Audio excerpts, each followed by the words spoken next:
মানে হাতী আহিছিল 30টা মান হাতী আহি কিনে ধান ৰুইছে আমি 7-8 বিঘামান আৰু ৰঞ্জিত বহুত ভাল হৈছিলে।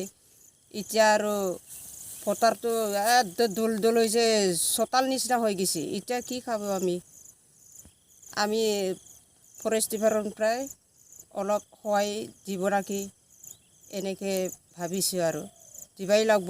আমি চলিবলৈ আছে দুখীয়া মানুহ, হাজিৰা কৰি ট্ৰেক্টৰ দি কিনি আৰু জংঘল হৈ কিনি আৰু হাজিৰা লৈ কি 400-500মান একদিনত 200-300 টকা লৈ কিনি হাজিৰা লৈছিল, জংঘল চাফা কৰিছিল। বহুত ভাল হৈছিল ধানটো। এতিয়া আৰু চোতাল নিচিনা কৰি গৈছে। এতিয়া আমি কি খাব? আপুনিবিলাক ফৰেষ্ট ডিপাৰ্টমেণ্টৰ পৰাই আমাক সহায় দিব লাগিব। পাৰ কৰিছে ফৰেষ্ট ডিপাৰ্টমেণ্টৰ পৰাই হাতীটো 30টা কৈছে মানুহবিলাক বহুত মানুহবিলাক মাতি খেদাই দিছে আমি ৰাতি।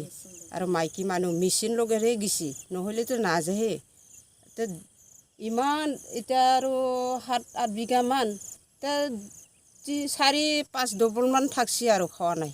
এতিয়া চব চোতাল নিচিনা কৰি দিছে। আমাক সহায় দিব লাগিব ফৰেষ্ট ডিপাৰ্টমেণ্ট, এইটোৱে অনুভৱ কৰিছোঁ মই। আগতো কৰি আছে বহুত, যোৱা বছৰো কৰিছে, 19 বছৰো কৰি থাকে।